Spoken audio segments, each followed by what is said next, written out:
ഹരിച്ചേട്ടാ നമസ്കാരം. നമസ്തേ. ഹരിച്ചേട്ടാ, നമ്മുടെ പ്രധാനമന്ത്രി നരേന്ദ്രമോദി ഇന്ന് ഒരു വലിയ പദ്ധതി ഉദ്ഘാടനം ചെയ്യുകയാണ്. അതിൻ്റെ പൂർത്തീകരിച്ചു, അതിൻ്റെ ഉദ്ഘാടനം നടക്കുകയാണ്. കാശ്മീരിനെയും ലഡാക്കിനെയും തമ്മിൽ ബന്ധിപ്പിക്കുന്ന ഒരു വലിയ തുരങ്കം. അത് വലിയ തോതിൽ കാശ്മീരിനെയും ലഡാക്കിനെയും പുരോഗതിയിലേക്ക് നയിക്കുമെന്നാണ് വിലയിരുത്തപ്പെടുന്നത്. എന്താണ് ഇതിൻ്റെ വിശദാംശങ്ങൾ? ശരിയാണ്. കാശ്മീർ വാലിയിലെ സോൻമാർഗിനെയും ലഡാക്കിനെയും ബന്ധിപ്പിക്കുന്ന ഇസഡ് മോർ എന്ന തുരങ്കം, അതായത് അതിന് ഏതാണ്ട് 6.7 കിലോമീറ്റർ നീളം വരുന്ന ഒരു 2600 കോടിയിലധികം രൂപ ചെലവഴിച്ച് കേന്ദ്ര സർക്കാർ നിർമ്മിക്കുന്ന തുരങ്കം ശ്രീ നരേന്ദ്രമോദി ഉദ്ഘാടനം ചെയ്യുകയാണ്.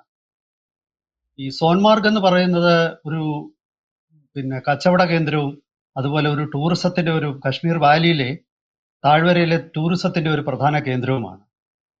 ഈ തുരങ്കം വരുന്നതോടുകൂടി ലഡാക്കും അതുപോലെ തന്നെ കാശ്മീർ വാലിയും തമ്മിൽ എത്ര കൊടിയ മഞ്ഞുവീഴ്ച ഉണ്ടായ ഹിമപാതം ഉണ്ടാകുന്ന സമയങ്ങളിലാണെങ്കിലും, അതുപോലെ അവലാഞ്ച് എന്ന് പറയുന്ന ഹിമക്കാറ്റ് പലപ്പോഴും വീശുന്ന സ്ഥലങ്ങളാണ് ഇതൊക്കെ. സാധാരണഗതിയിൽ ഇത് വർഷത്തിൽ ഒരു 3 മാസത്തോളം ഈ ലഡാക്ക് ലഡാക്ക് എന്ന് പറയുന്ന ഒരു പ്രദേശവും പുറം ലോകവുമായിട്ടുള്ള ബന്ധം വളരെ ബുദ്ധിമുട്ടാണ്. പലപ്പോഴും വളരെ മണിക്കൂറുകളോ ചിലപ്പോൾ ദിവസങ്ങളോളോ ഒക്കെ ഈ മഞ്ഞ് വീണിട്ട് റോഡുകൾ പലപ്പോഴും ഗതാഗത ആകാറുണ്ട്. പക്ഷെ ഈ തുരങ്കം വരുന്നതോടുകൂടി അതിനൊക്കെ ഒരു അവസാനമാവുകയാണ്. സോൻമാർഗിനെ ടൂറിസം വ്യവസായത്തിന് അഭിവൃദ്ധി കൊടുക്കുമെന്ന് മാത്രവുമല്ല, ഇന്ത്യക്ക് തന്ത്രപ്രധാനമായ പ്രതിരോധ ആവശ്യങ്ങൾ, അതായത് ഇന്ത്യയുടെ സൈന്യത്തിന്റെ നീക്കത്തെ വളരെയധികം സഹായിക്കുകയും ചെയ്യും. ലഡാക്ക് പ്രദേശം പലപ്പോഴും നമുക്കറിയാം, ചൈനയും ഇന്ത്യയും തമ്മിൽ സംഘർഷം ഉണ്ടാകുന്ന ഒരു പ്രദേശമാണ്. അവിടെയുള്ള ലൈൻ ഓഫ് ആക്ച്വൽ കൺട്രോൾ എന്ന് പറയുന്ന സ്ഥലത്ത് കൂടുതൽ സൈന്യത്തെ ഒരു സംഘർഷം ഉണ്ടായാൽ എത്തിക്കുക എന്നത് പലപ്പോഴും ഇന്ത്യക്ക് ഈ ശൈത്യകാലത്ത് വളരെ ബുദ്ധിമുട്ടായിട്ടാണ് അനുഭവപ്പെട്ടിരുന്നത്. പക്ഷേ ഈ തുരങ്കം മാത്രമല്ല, ഇതിനേക്കാൾ വലിയൊരു തുരങ്കം പണിഞ്ഞുകൊണ്ടിരിക്കുകയാണ്. അതിന്റെ 80% പണി പൂർത്തിയായി കഴിഞ്ഞു. അത് ഷോജില ടണൽ എന്ന് പറയും, ഷോജില തുരങ്കം. നിങ്ങൾ കേട്ടിട്ടുണ്ടാവും. ഷോജില തുരങ്കം, ഷോജില പാസ് എന്നൊക്കെ നിങ്ങൾ കേട്ടിട്ടുണ്ടാവും. അവിടെ ഇപ്പോൾ ഏഷ്യയിലെ തന്നെ ഏറ്റവും നീളമുള്ള പണി നടന്നുകൊണ്ടിരിക്കുകയാണ്. അതിന്റെ നീളം 13.6 കിലോമീറ്ററാണ്. ഇപ്പോൾ നിർമ്മിച്ച തുരങ്കത്തെക്കാളും ഇന്ന് ഉദ്ഘാടനം ചെയ്യപ്പെട്ട ഷോജില ഇസഡ് മോർ തുരങ്കത്തെക്കാളും എത്രയോ വലുതാണ്. ഇനി പണി നടന്നിപ്പോൾ പൂർത്തിയാകാൻ പോകുന്ന 2027 ഒക്കെ ആകുമ്പോഴേക്കും അത് 27-28 പൂർത്തിയാകുന്ന ഷോജില തുരങ്കം. അപ്പോൾ ഇത് രണ്ടും പൂർത്തിയായി കഴിഞ്ഞാൽ പിന്നീട് ഈ പ്രദേശങ്ങൾ തമ്മിലുള്ള ലഡാക്ക്, ലഡാക്ക് തുടങ്ങിയ പ്രദേശങ്ങളും അതുപോലെ കശ്മീർ വാലിയും തമ്മിലുള്ള കണക്ഷൻ വളരെ സുഗമമാവും. ഇപ്പോൾ പണിയാൻ പോകുന്ന ഷോജില തുരങ്കം എന്ന് പണി നടന്നുകൊണ്ടിരിക്കുന്നത് അത് ഡ്രാസ്, അതായത് കാർഗിൽ പ്രദേശത്തെയും അതുപോലെ കശ്മീർ വാലിയും തമ്മിൽ ബന്ധിപ്പിക്കുന്നതാണ്. ഞാൻ പറഞ്ഞു വരുന്നത്, ഇതോടുകൂടി ലൈൻ ഓഫ് ആക്ച്വൽ കൺട്രോൾ എന്ന് പറയുന്നിടത്ത് ഇന്ത്യക്ക് ഏതൊരു ചെറിയ പ്രശ്നം ഉണ്ടായാൽ ഇന്ത്യക്ക് സൈനിക നീക്കം വളരെ എളുപ്പമാണ്. എത്ര കൊടിയ ശൈത്യകാലത്തും ഇന്ത്യൻ സൈന്യത്തിന് അവിടെ നിഷ്പ്രയാസം എത്തിച്ചേരാൻ പറ്റും. ഇങ്ങനെയൊക്കെയുള്ള ഒരു വലിയ നേട്ടങ്ങളാണ് ഈ തുരങ്കങ്ങൾ. അതായത് ഒന്ന് സാമ്പത്തിക നേട്ടവും മറ്റൊന്ന് സൈനിക നേട്ടവും. എന്തോ പ്രശാന്ത് ചോദിക്കുന്നുണ്ടായിരുന്നല്ലോ, ചോദിച്ചോളൂ. നമ്മുടെ സാമ്പത്തികത്തിനും സുരക്ഷയ്ക്കും ഒരുപോലെ പ്രാധാന്യം ലഭിക്കുന്ന ഒരു പദ്ധതിയാണിത്. ഞാൻ ചോദിക്കാൻ വന്നത്, ഈ അങ്ങ് പറഞ്ഞല്ലോ, ഈ കൊടിയ ശൈത്യകാലത്ത് ഹിമക്കാറ്റ് ആഞ്ഞു വീശുമ്പോൾ, വലിയ ഹിമപാതം ഉണ്ടാകുമ്പോൾ, മഞ്ഞുവീഴ്ച ഉണ്ടാകുമ്പോഴൊക്കെ അങ്ങോട്ടേക്കുള്ള സഞ്ചാരം വലിയ ദുർഘടമാണ്, സാധിക്കില്ല. ഈ ഒരു അവസരം മുതലാക്കിയൊക്കെയാണ് ശത്രുക്കൾ അവിടേക്കൊക്കെ കടന്നു കയറുന്നത്, നമ്മുടെ അതിർത്തിയിൽ നുഴഞ്ഞു കയറുന്നത്. കാർഗിൽ യുദ്ധം അതിൻ്റെ ഏറ്റവും നല്ല തെളിവാണല്ലോ. ഇപ്പോൾ തീർച്ചയായിട്ടും അതിന് വലിയ തോതിൽ നമുക്ക് പരിഹാരം കണ്ടെത്തിയിരിക്കുന്നു. ഇത് തടസ്സപ്പെടുത്താൻ ചില ശ്രമങ്ങളൊക്കെ നടന്നു. ഇതിൻ്റെ നിർമ്മാണം, ചില ഭീകരാക്രമണങ്ങളൊക്കെ ഇതിന് നേരെ ഉണ്ടായി. ഇതിൻ്റെ എഞ്ചിനീയറെയും ചില തൊഴിലാളികളെയും പണിയെടുത്തുകൊണ്ടിരുന്ന തൊഴിലാളികളെയൊക്കെ ഭീകരവാദികൾ കൊലപ്പെടുത്തുകയുണ്ടായി. എന്താണ് അതിൻ്റെ വിശദാംശങ്ങൾ കൂടെ ഒന്ന് പറയാമോ ഇതിനോടൊപ്പം? അല്ല, അത് നാലോളം സ്വന്തം പ്രധാനപ്പെട്ട എഞ്ചിനീയർമാരും അതുപോലെ തൊഴിലാളികളും ഒക്കെ കൊല്ലപ്പെട്ടിരുന്നു. ആ ഉവ്വ്. പിന്നെ അങ്ങനെയുള്ള തീവ്രവാദ ആക്രമണങ്ങൾക്കൊന്നും തന്നെ ഈ പ്രവർത്തനങ്ങളെ തടസ്സപ്പെടുത്താൻ പറ്റിയിരുന്നില്ല.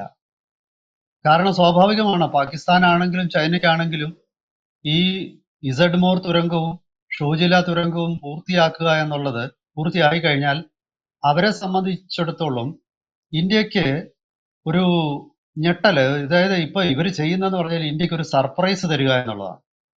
ആ സർപ്രൈസ് എലമെന്റ് ഇനി അവരെ സംബന്ധിച്ചിടത്തോളം ഇന്ത്യക്ക് തരാനില്ല. കാരണം ഒരു സ്വാഭാവിക യുദ്ധം ആർക്ക് വേണമെങ്കിലും എപ്പോൾ വേണമെങ്കിലും തുടങ്ങാം, അതിന് തടസ്സമൊന്നുമില്ല. അതിപ്പം ഗതാഗത സൗകര്യം വർദ്ധിപ്പിച്ചത് കൊണ്ടോ അതുപോലെ തന്നെ അടിസ്ഥാന സൗകര്യങ്ങൾ വർദ്ധിപ്പിച്ചതുകൊണ്ടോ മറ്റൊരാൾ നമ്മളെ ആക്രമിക്കാതിരിക്കും, അങ്ങനെയില്ല. പക്ഷെ അവർക്ക് നമ്മൾക്കൊരു ഞെട്ടലുണ്ടാക്കാൻ, അതായത് ഒരു അത്ഭുതം സൃഷ്ടിച്ചുകൊണ്ട് നമ്മൾ അപ്രതീക്ഷിതമായ ഒരാക്രമണം അവർക്ക് ഇനി ഇന്ത്യക്ക് നേരെ അഴിച്ചുവിടാൻ പറ്റില്ല. അത് ലൈൻ ഓഫ് ആക്ച്വൽ കൺട്രോളിൽ എത്രയധികം സൈനികരെ വേണമെങ്കിലും നമുക്ക് അതായത് ഇതിന്റെ ഒരു പ്രത്യേകത ഇപ്പോഴുള്ള പിന്നെ മണിക്കൂറുകൾ എടുക്കുന്നത് വെറും 30 മിനിറ്റ് താഴെ മതി ഈ ഷോജില പാസിലൂടെ ഒക്കെ യാത്ര ചെയ്യാനായിട്ട്. ഇപ്പോൾ നിർമ്മിക്കുന്ന ഇസഡ്മോർ തുരങ്കത്തില് യഥാർത്ഥത്തില് അത് ഒരു 2 ലൈൻ ട്രാഫിക് അവിടെ പറ്റും. അത് മണിക്കൂറിൽ 80 കിലോമീറ്റർ വേഗത്തിൽ വരെ ആ തുരങ്കത്തിലൂടെ വാഹനങ്ങൾക്ക് യാത്ര ചെയ്യാം. അപ്പൊ മനസ്സിലായല്ലോ, ഒരു 6.5 കിലോമീറ്റർ തുരങ്കത്തിലൂടെ 80 കിലോമീറ്റർ വേഗത്തിൽ ഒരു വണ്ടിക്ക് പോകാമെങ്കിൽ വളരെ ചെറിയൊരു സമയം കൊണ്ട് അതെ. ഇന്ത്യയിലെ ശ്രീനഗറിലെ കാശ്മീരിന്റെ ക്യാമ്പിൽ നിന്നും ലഡാക്കിലോ കാർഗിലോ ഒക്കെ ഇനി വളരെ വേഗത്തിലെത്താം. എന്താ ചോദിക്കാമെന്നല്ലോ, ആ തീർച്ചയായിട്ടും. കാശ്മീരിലെ അടിസ്ഥാന സൗകര്യ വികസനം വളരെ വേഗത്തിൽ നടന്നുകൊണ്ടിരിക്കുകയാണ്. ഇത് മാത്രമല്ല, അവിടെ നമ്മുടെ തീവണ്ടി സർവീസ്, ട്രെയിൻ സർവീസ് അവിടെ എത്തിക്കഴിഞ്ഞു. പുതിയ പാലങ്ങൾ അതിനുവേണ്ടി നിർമ്മിക്കുന്നു. ഇപ്പോൾ തന്നെ ലോകത്തിലെ ഏറ്റവും വലിയ പാലം, ഒരു വളരെ ഉയരത്തിൽ സ്ഥിതി ചെയ്യുന്ന ഒരു പാലം നമ്മൾ നിർമ്മിച്ചു. ചെനാബ് പാലം എന്നാണ് ഞാൻ മനസ്സിലാക്കുന്നത്. എന്താണ് അതിൻ്റെ വിശദാംശങ്ങൾ കൂടെ ഒന്ന് പങ്കുവയ്ക്കാമോ? അത് പിന്നെ കാശ്മീരിലെ 2 പ്രധാന നദികളാണ് ജലം, ചെനാബ് എന്ന് പറയുന്നത്. ഈ ചെനാബ് പാലം ജമ്മു ഭാഗത്താണ് സ്ഥിതി ചെയ്യുന്നത്. ചെനാബ് നദിക്ക് കുറുകെയുള്ള ഈ പാലം ഏതാണ്ട് 359 മീറ്റർ ഉയരത്തിലാണെന്നാണ് ഞാൻ മനസ്സിലാക്കുന്നത്. ലോകത്തിലെ ഏറ്റവും ഉയരം കൂടിയ റെയിൽ പാലവും അതുപോലെ തന്നെ ആർച്ച് പാലവുമാണ്. ആർച്ച് രൂപത്തിൽ ഉള്ള ഒരു പാലമാണത്. അപ്പോ ഇത് ശരിക്കും ഒരു മഹാത്ഭുതം തന്നെയാണ്. ഇത് ഈഫൽ ഗോപുരത്തിനേക്കാൾ ഉയരമുണ്ട് ഈ പാലത്തിന്. അതാണ് പിന്നെ ഈ പാലത്തിന്റെ പ്രത്യേകത. ഇപ്പം പ്രശാന്ത് പറഞ്ഞതുപോലെ പിന്നെ ശരിക്കും ജമ്മു കാശ്മീരിൽ മാത്രമല്ല, ഇന്ത്യയുടെ വടക്കു കിഴക്കൻ സംസ്ഥാനങ്ങൾ ഉൾപ്പെടെയുള്ള ഇന്ത്യയുടെ എല്ലാ അതിർത്തി പ്രദേശത്തും അടിസ്ഥാന സൗകര്യ വികസനം വളരെ വേഗത്തിൽ ഈ കഴിഞ്ഞ ഒരു 10 വർഷം കൊണ്ട് പുരോഗമിച്ചു. അത് പല പദ്ധതികളും ഇപ്പോൾ ഓൾറെഡി കംപ്ലീറ്റ് ആയിട്ടുണ്ട്. ഇപ്പം നിങ്ങൾക്കറിയാം, അരുണാചൽ പ്രദേശിനെയും ആസാമിനെയും തമ്മിൽ ബന്ധിപ്പിക്കുന്ന ബ്രഹ്മപുത്രയ്ക്ക് കുറുകെയുള്ള പാലം.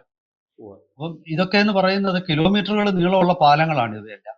ഇത് ഗതാഗതത്തിന്, അതായത് ദൈനംദിന ജീവിതത്തെ വളരെ സുഗമമാക്കുകയും കച്ചവടത്തെയും ടൂറിസത്തെയും പ്രൊമോട്ട് ചെയ്യുന്നതിനോടൊപ്പം തന്നെ ഇന്ത്യയുടെ പിന്നെ സുരക്ഷയെ തീർച്ചയായിട്ടും ഇത് വളരെയധികം വർദ്ധിപ്പിക്കും. അതായത് ഞാൻ മുമ്പേ പറഞ്ഞതുപോലെ ഇനി 1962 അതുപോലെ പിന്നീട് 67, 68 ചൈന ഒരു പിന്നെ സിക്കിമിലെ ചില പ്രദേശങ്ങളിലേക്ക് കടന്നു കയറിയിരുന്നു.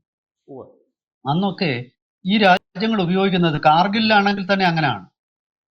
കാരണം കാർഗിലില് കയ്യേറ്റം നടന്നതിന് ശേഷം, നുഴഞ്ഞുകയറ്റം നടന്നതിന് ശേഷം ഏതാണ്ട് 3-4 മാസങ്ങൾക്ക് ശേഷമാണ് ഇന്ത്യക്ക് അത് മനസ്സിലാക്കാൻ പറ്റുന്നത്. ഇനിയും ഇത്തരം അത്ഭുതങ്ങൾ സൃഷ്ടിക്കാൻ, അപ്രതീക്ഷിത നീക്കങ്ങൾ നടത്താൻ പാകിസ്ഥാനോ ചൈനയ്ക്കോ കുറച്ച് ബുദ്ധിമുട്ടും.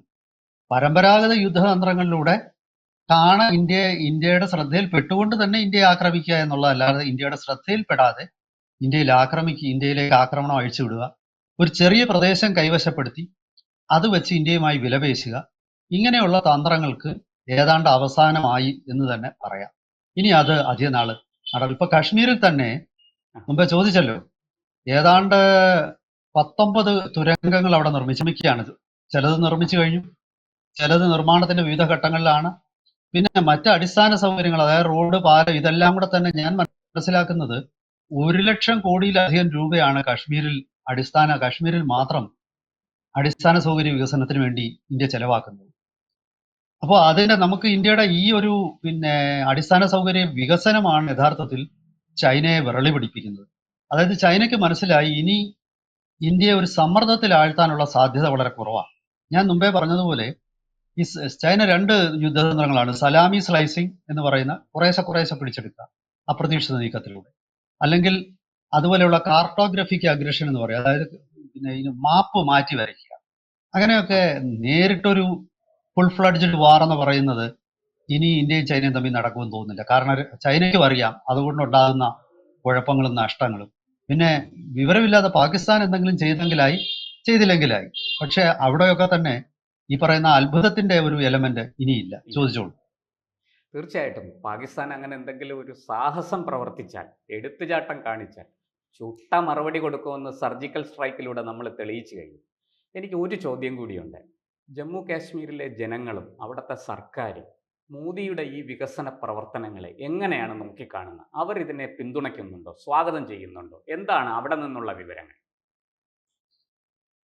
അതെ, സോൻമാർഗില് ഇന്നലെ ദേശീയ മാധ്യമങ്ങളൊക്കെ സോൻമാർഗിലെ കച്ചവടക്കാരുമായിട്ട് ഹോട്ടൽ ഉടമകളുമായിട്ടും ഒക്കെ സംസാരിച്ചപ്പോൾ അവരൊക്കെ തന്നെ വളരെ ആവേശഭരിതരാണ്. അതായത് ഇനി മുതൽ വർഷം മുഴുവൻ നീണ്ടു നിൽക്കുന്ന ബിസിനസ്സാണ് അവർക്ക് കിട്ടാൻ. ഇപ്പോഴ് ഈ പറയുന്ന ശൈത്യകാലത്ത് 3-4 മാസം അവർക്ക് ബിസിനസ് വളരെ കുറവായിരിക്കും. കാരണം അവർക്ക് ഗതാഗത സൗകര്യങ്ങൾ വളരെ കുറവായിരിക്കും, അല്ലെങ്കിൽ അവിടുന്ന് ലഡാക്കിലേക്ക് പോകാനുള്ള സൗകര്യങ്ങൾ കുറവാണ്. ഇനിയിപ്പോൾ അതൊന്നും അല്ല, അവർ വളരെ ആവേശഭരിതരാണ്. ജമ്മു കാശ്മീർ മുഖ്യമന്ത്രി ഇപ്പം ഒമർ അബ്ദുള്ള അദ്ദേഹം, എനിക്ക് തോന്നുന്നത് അദ്ദേഹം എക്സ് പ്ലാറ്റ്ഫോമിൽ ഇതിന്റെ വിശദമായ വിവരങ്ങളും അതുപോലെ തന്നെ ചിത്രങ്ങൾ സഹിതം അദ്ദേഹം പങ്കുവച്ചിരുന്നു. അവരൊക്കെ തന്നെ കശ്മീരിനെ സംബന്ധിച്ചിടത്തോളം ഇത് കശ്മീരിന്റെ മൊത്തം സാമ്പത്തിക വികസനത്തിനെ ത്വരിതപ്പെടുത്തുന്ന ഒരു പ്രക്രിയയാണ്. ഇതൊരു ചാലകശക്തിയായിരിക്കും. സ്വാഭാവികമായിട്ടും അവര് രണ്ട് കൈ നീട്ടി ഈ പദ്ധതിയെ സ്വീകരിക്കുകയും, ജനങ്ങളാണെങ്കിലും എനിക്കൊന്ന് നാഷണൽ കോൺഫറൻസ് ആണെങ്കിലും അതേ നിലപാടാണ് സ്വീകരിച്ചിരിക്കുന്നത്. അതിനകത്തിൽ തർക്കമൊന്നുമില്ല. പൊതുവെ ഇത് ആവേശഭരിതമായിട്ട് തന്നെ അവർ സ്വീകരിച്ചിരിക്കുകയാണ്, രണ്ട് കൈ നീട്ടി സ്വീകരിച്ചിരിക്കുകയാണ്. അതാണ് വസ്തുത. എന്തായാലും നമ്മുടെ നാട് മൊത്തത്തിൽ കന്യാകുമാരി മുതൽ കാശ്മീർ വരെ വികസനം എന്താണെന്ന് അനുഭവിച്ചറിയുകയാണ്. നോക്കിക്കാണുക മാത്രമല്ല, അനുഭവിച്ചറിയുകയാണ്. അത് നമ്മുടെ പ്രധാനമന്ത്രിക്കും നമ്മുടെ രാജ്യത്തെ സർക്കാരിനും കേന്ദ്ര സർക്കാരിനും നല്ലൊരു കയ്യടി കൊടുക്കാതിരിക്കാൻ നിവൃത്തിയില്ല ഇക്കാര്യത്തിൽ. എന്തൊക്കെ തന്നെയാണെങ്കിലും 370-ാം വകുപ്പ് എടുത്തു കളഞ്ഞ് കാശ്മീരിനെ സ്വതന്ത്രമാക്കി ഇന്ത്യയുടെ മുഖ്യധാരയിലേക്ക് കൊണ്ടുവരാൻ സാധിച്ചു. അത് കാശ്മീരിനും വലിയ നേട്ടമായി മാറും. നമ്മുടെ രാജ്യത്തെ എല്ലാ ജനങ്ങൾക്കും ഈ നേട്ടങ്ങൾ അവരുടെ സ്വന്തമായിരിക്കട്ടെ. അവർക്ക് അതുകൊണ്ട് സുഖകരമായി ഒരു സമാധാനപൂർവ്വമുള്ള ഒരു ജീവിതത്തിന് ഇടവരുത്തട്ടെ. നമുക്കും ആശംസിക്കാം. ഭാരത് മാതാ കി ജയ്.